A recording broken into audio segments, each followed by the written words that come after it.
Hello friends, मैं हूं सोनू और इस वीडियो में हम लोग बात करेंगे रन ऑफ के बारे में। जो हमारा यूनिट 2 है, यूनिट 2 में हम लोग जो पढ़ रहे थे उसमें रन ऑफ एक पॉइंट आता है, तो उसके बारे में हम लोग इस वीडियो में चर्चा करेंगे।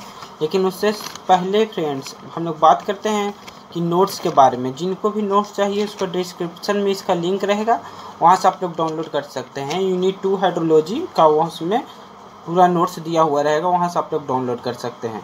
सो फ्रेंड्स, हम लोग सबसे फर्स्ट लिए स्टार्ट करते हैं कि रन ऑफ होता है आखिर क्या। तो सबसे फर्स्ट में अगर आप समझे कि रन ऑफ का हम लोग इस तरह से समझते हैं कि कितना पोर्शन प्रिसिपिटेशन का अपना रास्ता बनाता है, कहाँ तक, रिवर तक जाने के लिए कितना amount of quantity of water river तक पहुंचता है या ओशियन तक पहुंचता है, उसी को हम लोग बोलते हैं रन ऑफ। रन ऑफ देखिए क्या है कि run off can be defined as the portion of precipitation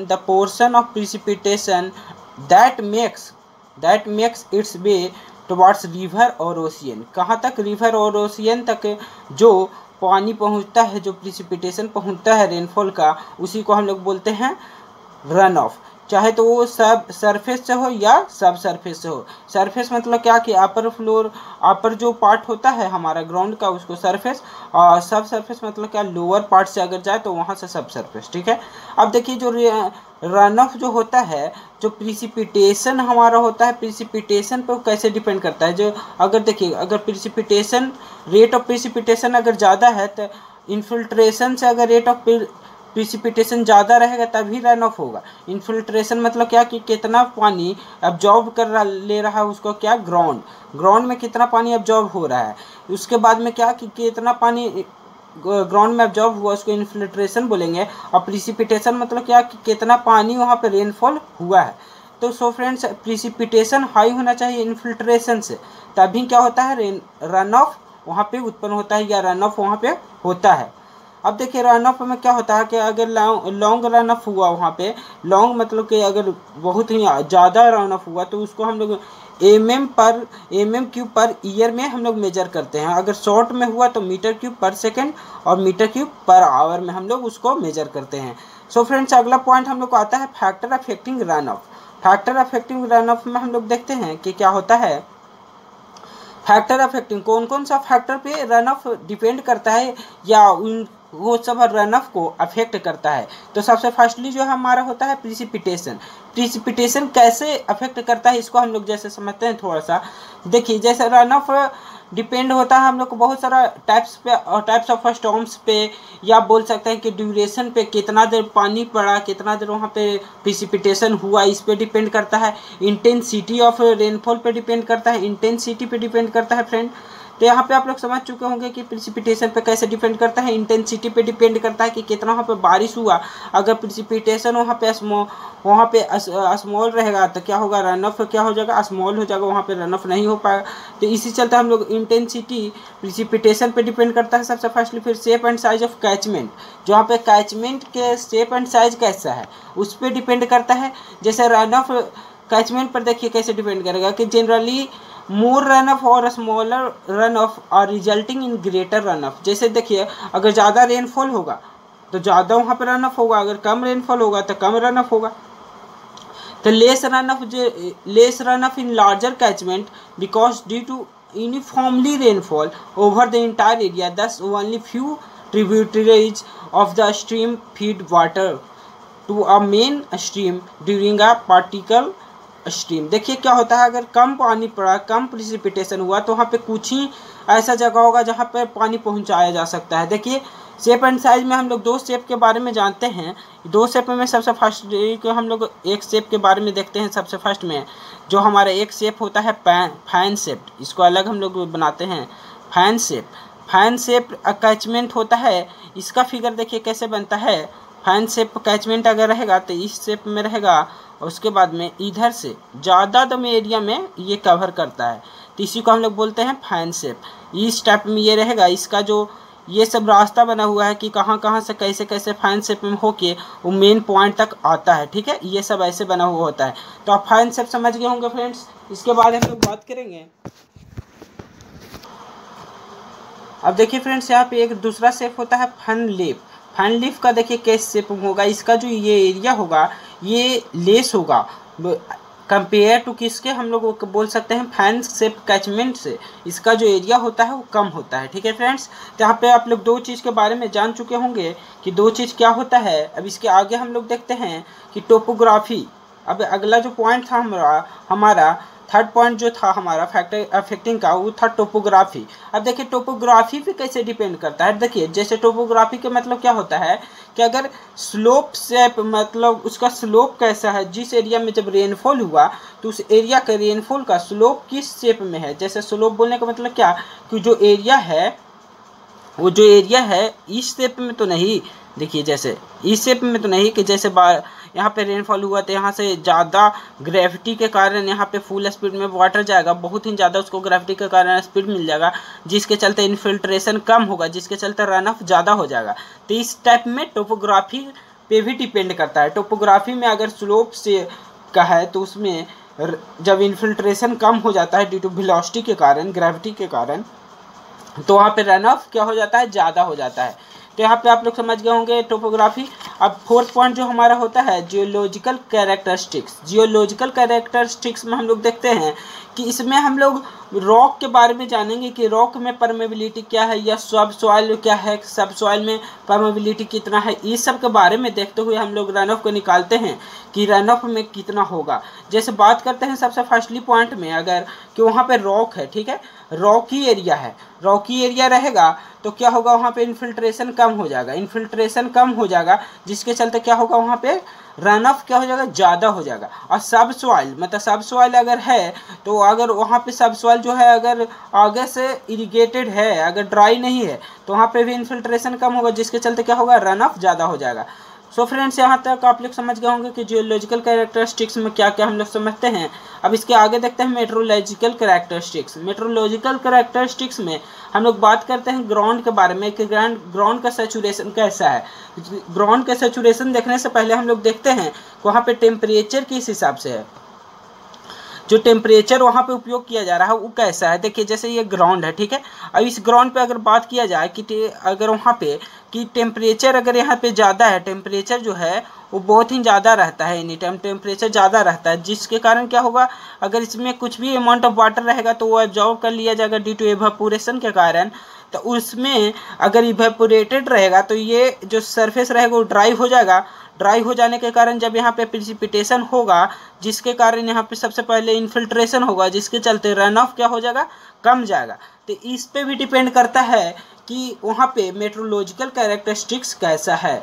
तो यहाँ पे आप लोग समझ गए होंगे कि टेम्परेचर अगर ज़्यादा होगा तो वहाँ पे इन्फिल्ट्रेशन कम जाएगा। जैसे देखिए यहाँ पे एक चीज़ हम लोग ऐसे भी बात कर सकते हैं कि अगर टेम्परेचर ज़्यादा है तो वहाँ पे क्या हो जाएगा, जो वहाँ पे रेनफॉल होगा, रन ऑफ होगा, वो लेस हो जाएगा। तो यहाँ से ऐसे भी बोल सकते हैं कि temperature is inversely proportional to run off. ठीक है, temperature is inversely proportional to run off. जैसे टेम्परेचर ज़्यादा होगा तो इवेपोरेशन ज़्यादा हो जाएगा, इवेपोरेशन ज़्यादा हो जाएगा तो जब रेनफॉल आएगा या प्रिसिपिटेशन आएगा तो इन्फिल्ट्रेशन ज़्यादा हो जाएगा, इन्फिल्ट्रेशन जब ज़्यादा होगा तो रन ऑफ कम जाएगा। तो यहाँ से एक पॉइंट हम लोग रिजल्ट के रूप में जान सकते हैं कि temperature is inversely proportional to run off. ठीक है फ्रेंड्स, यहाँ तक आप लोग समझ गए होंगे।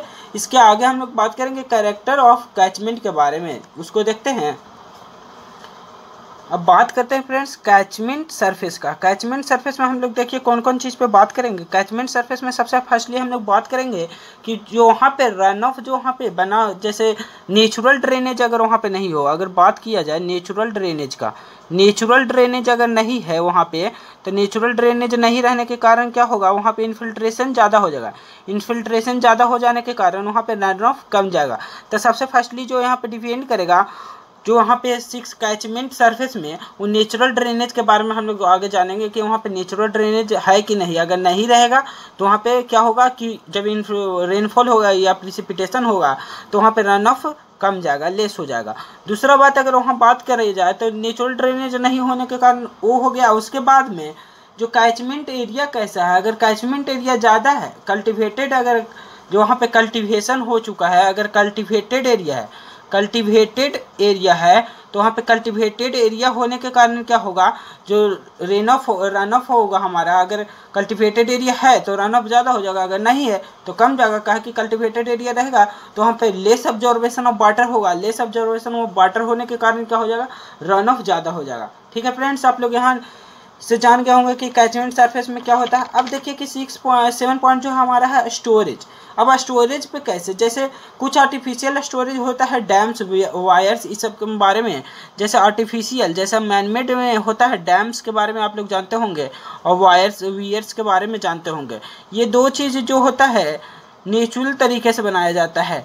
तो डैम्स और वायर्स में अगर पानी को रखा जाए या नेचुरल स्टोरेज में, ये तो मैनमेड हो गया। नेचुरल में अगर बोला जाता है पॉन्ड में रखा है या लेक में पानी है, तो इस टाइप में अगर पानी रहेगा तो यहाँ से क्या होगा, ड्यू टू इवेपोरेशन, और अगर वहाँ पे अगर वाटर आएगा तो वहाँ पे रिड्यूस हो जाएगा, पीक फ्लो जो वहाँ पे होगा रिड्यूस हो जाएगा। जब रेन जब वहाँ पे रन ऑफ जब आते हुए रहेगा, जब रन ऑफ के जब इस टाइप में आएगा, रन ऑफ जब रिवर उवर से जब मिलता है तो उसके बाद में उसका जो पीक आवर जो वहाँ पे स्पीड होता है वो लेस हो जाता है। तो यहाँ पे एक ये भी इस पर भी डिपेंड कर सकता है। They also give rise to greater evaporation losses. जैसे ये दोनों जो है, चाहे नेचुरल आप लीजिए चाहे आप यहाँ पे मैनमेड लीजिए, दोनों में क्या होगा, ज़्यादा इवेपोरेशन होगा। इवेपोरेशन ज़्यादा हो जाने के कारण क्या होगा, वहाँ पे वाटर लॉस ज़्यादा होगा। तो यहाँ पे आप लोग समझ गए होंगे कि फैक्टर कौन कौन सा फैक्टर पे रन ऑफ डिपेंड होता है। अब इसके आगे हम लोग जानते हैं कि रन ऑफ कोएफिशिएंट क्या होता है, रन ऑफ कोएफिशिएंट को कैसे कैलकुलेट किया जाता है। अब देखिए फ्रेंड्स, रन ऑफ कोएफिशिएंट के बारे में हम लोग सबसे आगे समझते हैं कि क्या होता है। रन ऑफ कोएफिशिएंट मतलब क्या होता है कि एक एरिया में कितना रन ऑफ हुआ है पर ईयरली, इसका एक एक वैल्यू दिया जाता है। इसका वैल्यू फिक्स होता है। जैसे बात किया जाए, हम इसका वैल्यू आपको PDF में प्रोवाइड कर देंगे। यहाँ पे उतना बताने में बहुत ज़्यादा समय चला जाएगा इसके बारे में। देखिए जैसे अर्बन एरियाज़ में कुछ वैल्यू हम आपको बताते हैं कि अर्बन एरियाज़ में जैसे लॉन्स के लिए जो वैल्यू होता है वो होता है 0.5 to 0.10। ऐसे ही करके उसके बाद में जब अगर हैवी सॉइल हो तो उसमें जो वैल्यू लिया जाएगा 0.18 to 0.22। तो इस टाइप में हर एक एरियाज में वैल्यू फिक्स किया गया है। तो इसी को हम लोग बोलते हैं रन ऑफ कोएफिशिएंट।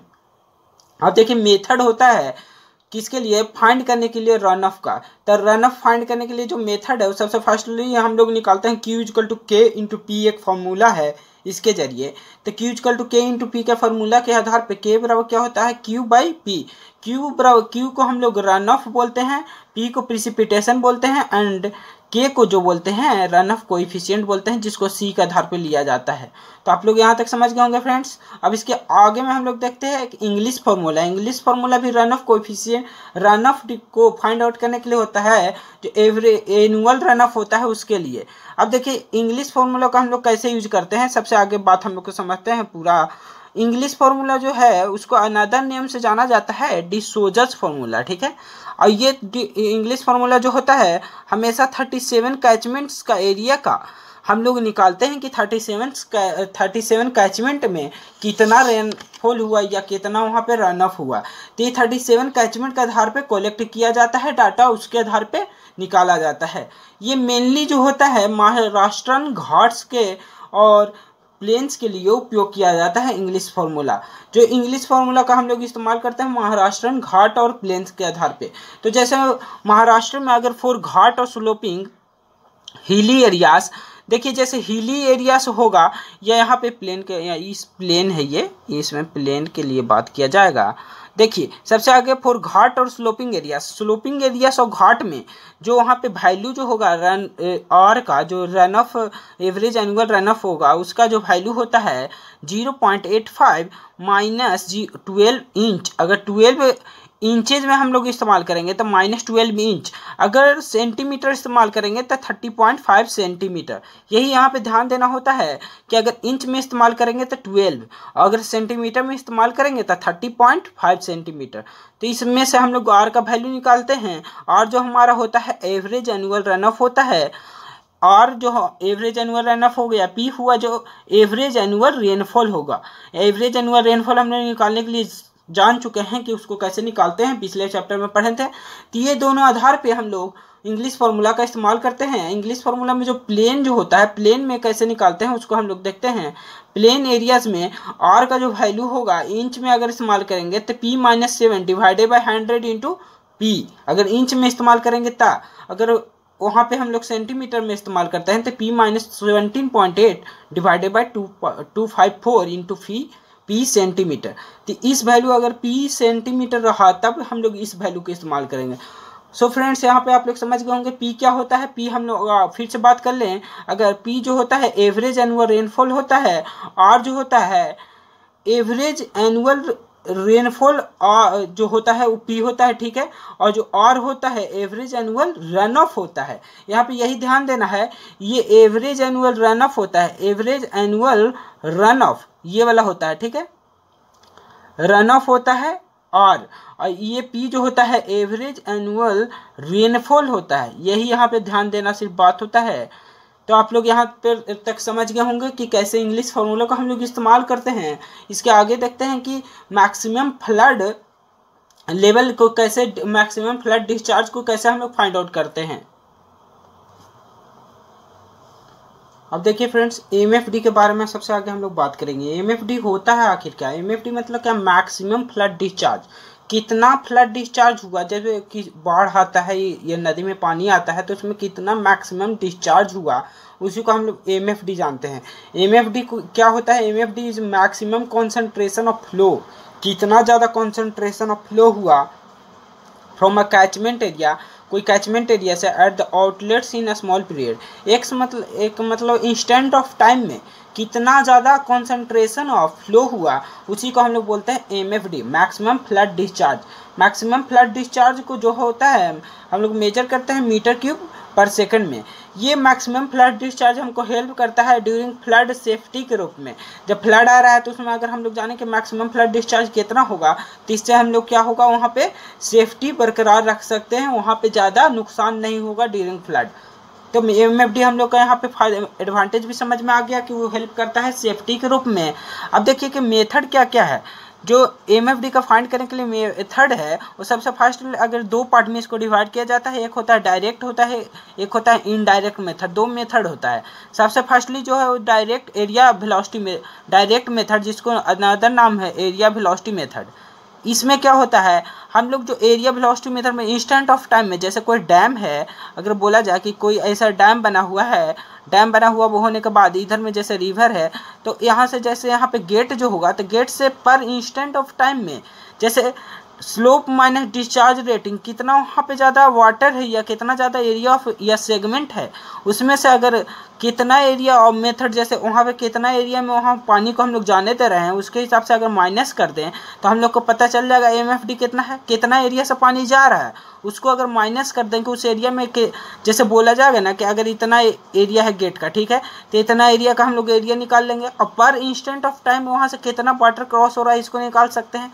तो इसको निकालने के बाद में हमको स्लोप, जो वहाँ पे स्लोप बना हुआ है, जो वहाँ पे कितना वाटर है उसमें से माइनस कर देंगे, तो उसके बाद हम लोग जान सकते हैं कि वहाँ पे कितना एमएफडी है, ठीक है। उसके बाद में slope minus discharge rating curve, discharge rating curve के अनुसार कि कितना वाटर जा रहा है, कितना उसका डिस्चार्ज हो रहा है, उसके जो माइनस करेंगे उससे भी क्या हो सकता है, डायरेक्ट एरिया वेलोसिटी मेथड से हम लोग मेजर कर सकते हैं। और क्या कि हम लोग वायर्स और एनीकट्स और डैम के हिसाब से, वही डैम के बारे में हम आगे ही आपको बता दिए, तो उसके आधार पे हम लोग निकाल सकते हैं। जो यहाँ पे मीन वेलोसिटी होता है, मीन वेलोसिटी जो यहाँ पे होता है, यहाँ पे जानने वाली एक बात है, देखिए कि मीन वेलोसिटी जो होगा, मीन वेलोसिटी, मीन भी का जो वैल्यू होता है वो 0.6 टाइम्स होता है, इंटू 0.6 टाइम्स होता है किसका, मीन डेप्थ का। ये इसका जो वैल्यू होता है मीन डेप्थ का वैल्यू का 0.6 टाइम्स होता है मीन डेप्थ का।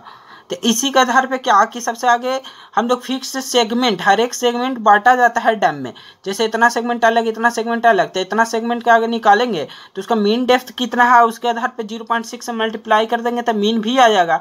मीन भी जब आ जाएगा तो उसी के आधार पे हम लोग निकाल सकते हैं एरिया वेलोसिटी मेथड में। जब मीन भी कितना है तो वही एमएफडी हमारा हो जाएगा। तो इसमें क्या होता है, अलग अलग पार्ट में डिवाइडेड होता है, उसके बाद में हम लोग फाइंड आउट करते हैं।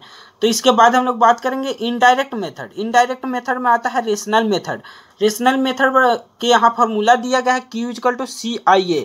देखिए Q इक्वल टू CIA में वैल्यू होता है क्या क्या, Q होता है जो होता है डिस्चार्ज इन हेक्टेयर, हेक्टेयर या मीटर पर आवर में हो या मीटर क्यूब पर आवर में हो। C जो हमारा होगा, C का जो वैल्यू आता है रन ऑफ कोएफिशिएंट, हम लोग पीछे वाला में ही जाने हैं। I जो होता है इंटेंसिटी ऑफ रेनफॉल, जो मीटर पर आवर में मेजर किया जाता है। A होता है area of drainage basin, meter square per hour में होता है ये। ठीक है फ्रेंड्स, यहाँ तक आप लोग इस वीडियो में यहाँ तक ही फ्रेंड्स। लाइक कीजिएगा चैनल को, उसके बाद सब्सक्राइब कर दीजिएगा। सब्सक्राइब करने के बाद कमेंट कीजिए, और जो नए हैं वो आगे ही जाके सब्सक्राइब कर दीजिएगा, फिर बेल आइकन को क्लिक कर दीजिएगा। इसके अगले वीडियो में हम लोग जानेंगे इंग्लिश फार्मूला के बारे में और एल्ड के बारे में, जो सेफ एल्ड होता है या सेकेंडरी एल्ड होता है, इसके फार्मूला और डिफिनेशन के बारे में अगले वीडियो में हम लोग देखेंगे। सो फ्रेंड्स, इस वीडियो के यहाँ तक ही हम लोग एंड करेंगे। Thank you all.